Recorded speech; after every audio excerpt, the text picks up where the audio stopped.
नमस्कार दोस्तों, मैं रुपेश दफ्तरी अपने YouTube channel stock market ID में आपका हार्दिक स्वागत करता हूं। दोस्तों, आज है 12 अगस्त 2020, जन्माष्टमी। तो सबसे पहले आप सबको जन्माष्टमी की हार्दिक शुभकामनाएं। ठीक है ना। तो दोस्तों, आज के इस लाइव सेशन में हम प्रिपरेशन करेंगे निफ्टी और बैंक निफ्टी दोनों की। दोस्तों, जहां तक कल के रिकेप का सवाल है, आप जानते ही हो कल पहले ही 15 मिनट में गाड़ी रेजिस्टेंस के ऊपर गई थी, निफ्टी बैंक निफ्टी दोनों में। ठीक है ना। तो जैसे मैं कहता हूं कुछ भी वैलिड नहीं होता है, लेकिन वैलिड नहीं होता है का उसका मतलब ये नहीं है कि वो फिगर्स गलत है। वैलिड नहीं होता है इसका मतलब है उसका ट्रीटमेंट चेंज हो जाएगा। तो मैं आपको बता देता हूं सिचुएशन। दोस्तों, ये कल के लिए हमारे सपोर्ट और रेजिस्टेंस थे। ठीक है ना। और गाड़ी इसके ऊपर ही गई थी पहले 15 मिनट में विथ प्राइस फिल्टर। तो हम इस पर्टिकुलर फ्रेम में थे, ये हमारा सपोर्ट था और ये रेजिस्टेंस था। और आप जानते हो कल पूरा दिन इन्हीं दोनों के बीच गाड़ी घूमी थी, इन्हीं दोनों के बीच मार्केट रहा था। और आज भी हम इसी को कैरी फॉरवर्ड कर रहे हैं। ठीक है ना। यही आज हम कैरी फॉरवर्ड कर रहे हैं। और आप जानते हो आज 15 मिनट तक जब से मार्केट खुला है तब से इस सपोर्ट के नीचे ही ट्रेड कर रहा है निफ्टी। लेकिन क्या ये सपोर्ट टूट गया तो हम ये बोल सकते हैं कि बहुत ही बड़ा प्रॉब्लम हो गया या बहुत ही बड़ी बियरिशनेस हो सकती है? देखिए, सपोर्ट टूटा है, उसमें मैं कोई ना नहीं बोलूंगा, क्योंकि हमने इसी को कैरी फॉरवर्ड किया है, इसी ट्रेड सेटअप को। लेकिन जो सपोर्ट है वो एक्चुअली वीकली के एग्जिट पॉइंट को रिप्रेजेंट कर रहा है। तो वहां पे थोड़ी बहुत फिसलम फिसली तो यार स्वाभाविक है। तो वहां पे 50-50 वाला मामला है। मैं आपको पूरा समझा देता हूं। देखिए, ये सपोर्ट अगर टूटता है तो ऑब्वियसली रेजिस्टेंस फिलहाल जो हमारे सामने है वो यही रहेगा, 11390 ही अपना रेजिस्टेंस रहेगा। और क्योंकि ये टूटा है तो जो फर्स्ट बियरिश टारगेट जनरेट होता है वो है सेल एग्जिट 11224, ये। ठीक है। तो एक तरह से आप देखो ना तो इसके बहुत ही करीब आ चुका है। अभी मैं आपको बता देता हूं, 11242 का लो लगा दिया है इसने। 11242 का लो लगाया है। अभी 11280.40 चल रहा है। 9:41 हो रहे हैं। 11281.55, 11280.75, 11279, इसी के आसपास चल रहा है। 9:41 अभी हो रहे हैं। तो दोस्तों, ये ऑलमोस्ट अचीव्ड बोल सकते हैं, या फिर अगर अचीव करता है तो वेल एंड गुड है, नहीं भी करता है तो यार वो फिसलम फिसली वाला मामला है इसके अंदर। तो इसमें कोई ज्यादा एक्सपेक्टेशन नहीं रखनी चाहिए। दूसरी बात, जहां तक ट्रेड लेने का सवाल है तो दोस्तों फिलहाल हम अपने रेजिस्टेंस 390 से भी बहुत ज्यादा दूर है और सपोर्ट से भी बहुत ज्यादा दूर है, क्योंकि अभी 11280 चल रहा है। तो अगर आप रेजिस्टेंस पॉइंट ऑफ व्यू से देखो तो 110 पॉइंट दूर है। विद प्राइस फिल्टर देखो तो 120 पॉइंट से भी ज्यादा, 125 पॉइंट से भी ज्यादा दूर है। और सपोर्ट का भी वही हाल है, वही हाल सपोर्ट का भी रहेगा। तो ना हम सपोर्ट के करीब है तो ना ही बाइंग के लिए जेन्युइन अपॉर्चुनिटी बोल सकते हैं, ना ही सेलिंग के लिए जेन्युइन अपॉर्चुनिटी बोल सकते हैं। वैसे रेजिस्टेंस तो ये अभी है भी नहीं पिक्चर में। ठीक है ना। सीधा 11390 अपना रेजिस्टेंस है और ये 11149 सपोर्ट है। तो कहीं पे भी मामला बैठ नहीं रहा है। तो मैं चुप रहना पसंद करूंगा। जन्माष्टमी में जितना एंजॉय कर सकते करो। वैसे भी दोस्तों, ये त्योहार जो होते हैं वो साइकोलॉजिकली फ्रेश होने के लिए होते हैं, स्पिरिचुअलिटी पॉइंट ऑफ व्यू से भी बढ़िया होते हैं। तो अगर यहां पे कोई ट्रेड नहीं मिल रहा है तो अपने फैमिली मेंबर्स के साथ जन्माष्टमी एंजॉय कीजिए। जोर जबरदस्ती कुछ मत कीजिए। अगर मौका मिलता है तो मौके पे चौका मारने में कोई बुराई नहीं है, लेकिन नहीं मिल रहा है तो नहीं नहीं मुझे तो कुछ करना ही है, अब तो उसके क्या, उसके तो बाप को भी ये करना पड़ेगा, ऐसे सोच के खामखा अपने आप को फंसाइए मत। अगर आप कॉन्फिडेंट है कहीं पे, आपका रिस्क रिवॉर्ड आपको फेवर कर रहा है, तभी कुछ कीजिए, वरना मत कीजिए। मैं तो फिलहाल इस पर्टिकुलर प्राइस पॉइंट पे अभी जो चल रहा है 9:43 को, उस प्राइस पॉइंट पे निफ्टी में कुछ भी करने के मूड में नहीं हूं।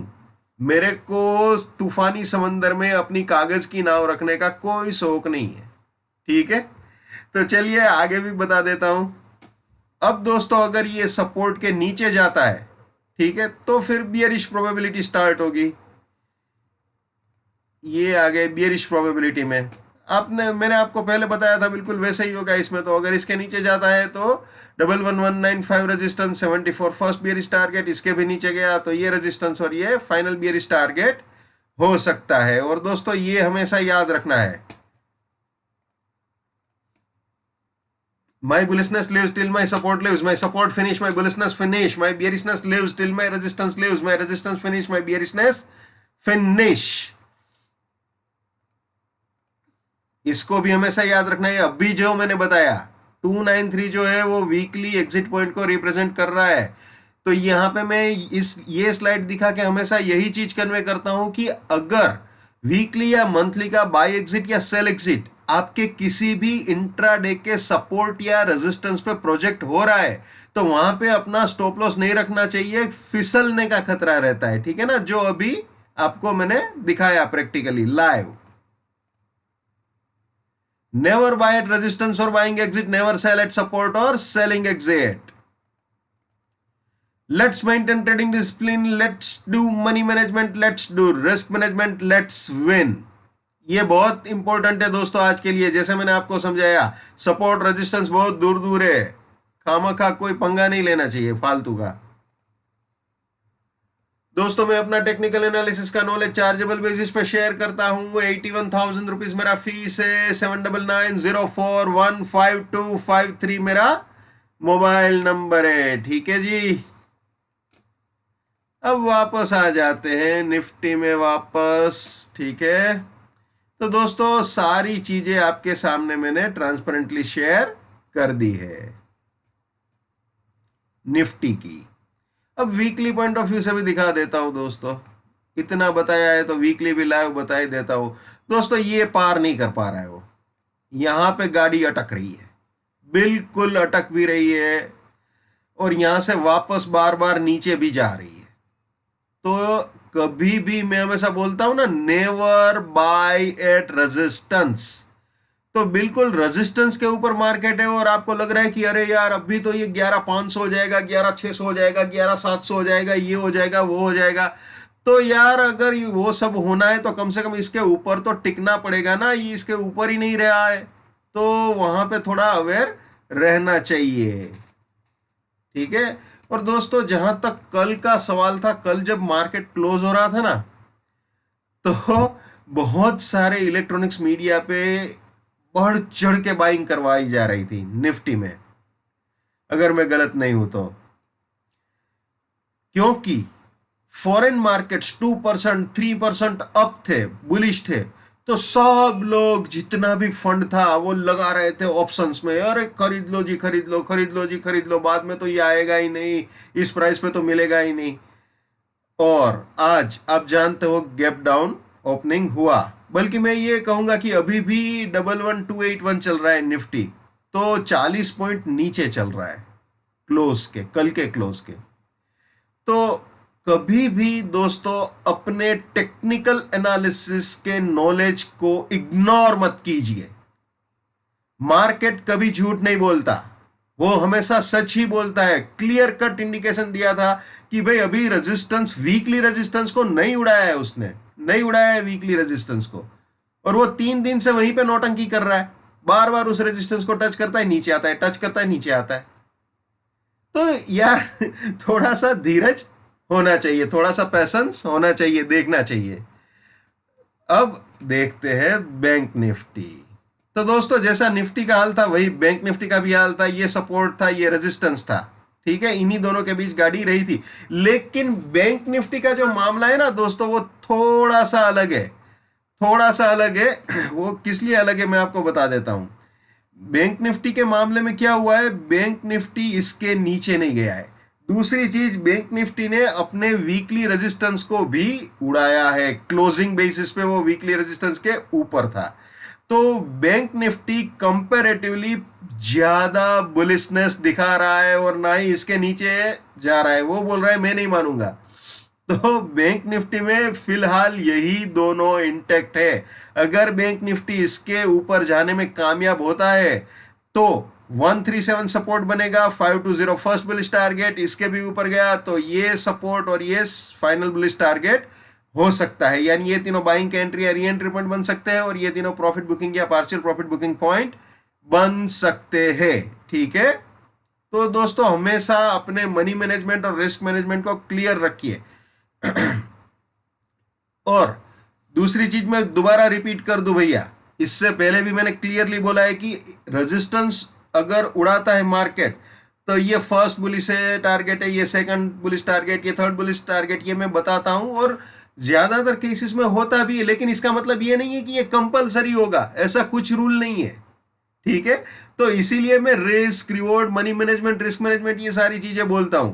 अगर कोई चीज रेजिस्टेंस को उड़ा के ऊपर जाए तो धमाक से उसके ऊपर चढ़ नहीं जाना चाहिए कि ये हम बैठ गए जी रॉकेट में, ऐसे नहीं। बाद में अगर वो सपोर्ट को अप्रोच करेगा तो आपकी धड़कन, आपका बीपी हाई हो जाएगा।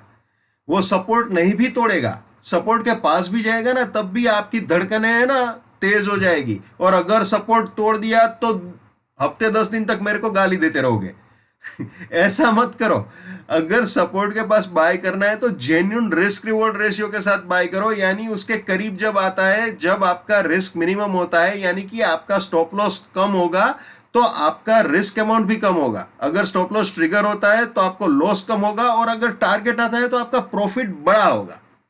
तो हमेशा रिस्क रिवॉर्ड के हिसाब से ही काम करना चाहिए। ये नहीं कि रेजिस्टेंस उड़ा दिया अब तो यार बस चढ़ गया मैं, ऐसे नहीं, आराम से। ठीक है, तो अपना मनी मैनेजमेंट कीजिए, ठीक है, अपने हिसाब से, उसी तरह से काम करना चाहिए। तो ये सिचुएशन है बैंक निफ्टी की, और उल्टी गंगा बह गई। अगर उसने 21973 उड़ा दिया तो रेजिस्टेंस जो बनेगा वो दिन का हाई बनेगा, और यहां नीचे सेल एग्जिट तक आने की प्रोबेबिलिटी बढ़ जाएगी। ठीक है, और सपोर्ट टूटता है तो फिर बियरिश प्रोबेबिलिटी में घुस जाएंगे।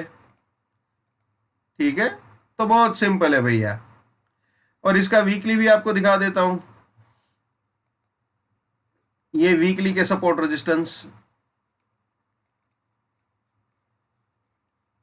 इस रेजिस्टेंस को उड़ाया, बिल्कुल बोल सकते हैं उड़ाया है, तो बुलिश प्रोबेबिलिटी में घुस गए हैं।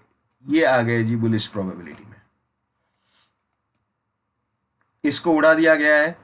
ये 828274 वाला जो रेंज है वो सपोर्ट रेंज बनेगा, और ये फर्स्ट वीकली बुलिश टारगेट बन सकता है। इसके भी ऊपर गया तो ये सपोर्ट रेंज होगा, और ये सेकंड बुलिश टारगेट, और इसके भी ऊपर गया तो ये सपोर्ट, ये फाइनल बुलिश टारगेट हो सकता है। लेकिन सारी चीजें स्टेप बाय स्टेप होती है, इंट्राडे पॉइंट ऑफ व्यू से होती है। सीधा वीकली के इस रेजिस्टेंस को तोड़ दिया तो ये नहीं बोलना चाहिए कि हाँ जी हाँ अब तो सीधा 23,200 आ जाएगा। ऐसे मुंगेरी लाल के हसीन सपने नहीं देखने चाहिए। जो भी होता है स्टेप बाय स्टेप होता है। और अगर कोई भी हायर टाइम फ्रेम में भी आपको कुछ काम करना है तो हमेशा लोअर टाइम फ्रेम के हिसाब से ही चलना चाहिए, यानी इंट्राडे के हिसाब से ही काम करना चाहिए, इंट्राडे के हिसाब से ही आगे बढ़ना चाहिए। मैं हमेशा बोलता हूं, आज फिर से ये चीज रिपीट कर रहा हूं। तो दोस्तों ये थे निफ्टी और बैंक निफ्टी। तो कल का जर्नी आज आगे बढ़ाने की ट्राई मार्केट कर रहा है। बैंक निफ्टी में सपोर्ट और रेजिस्टेंस कल वाले इंटैक्ट है, ना वो रेजिस्टेंस के ऊपर गया है ना ही उसने सपोर्ट तोड़ा है। निफ्टी के अंदर सपोर्ट में छेड़छानी हुई है और नीचे सेल एग्जिट तक ऑलमोस्ट आया है, 20-25 पॉइंट दूर है, तो वो 15-20 पॉइंट का कोई मतलब उतना नहीं रह जाता है। और वैसे भी वहां पे एग्जिट पॉइंट भी था, मैंने जैसे आपको बताया, तो कोई मतलब नहीं है। तो बिल्कुल मैं चुप रहने के मूड में हूं फिलहाल। बैंक निफ्टी का तो क्लियर कट मैंने आपको बता भी दिया, जो भी सिचुएशन है। ठीक है, तो बिल्कुल सोच समझ के आराम से अपना डिसीजन लीजिए। अगर कोई स्टॉक स्पेसिफिक आपको कहीं पे अपॉर्चुनिटी मिल रही है जेन्युइन रिस्क रिवॉर्ड के साथ, तो आप अपने हिसाब से देख लीजिए। लेकिन फिलहाल मैं तो भैया जन्माष्टमी एंजॉय करने के मूड में हूँ। वैसे दोस्तों हमारे यहाँ सौराष्ट्र में, पर्टिकुलरली राजकोट की अगर बात करूं, मैं जहाँ पे रहता हूँ, तो जन्माष्टमी में हर साल बहुत बढ़िया मेला लगता है यहाँ पे। लेकिन इस बार कोरोना की वजह से यार वो भी नहीं है। लेकिन कोई बात नहीं यार, घर पे अगर सब फैमिली मेंबर साथ में हंस बोल लेते तो वो भी कुछ मेले से कम नहीं होता है।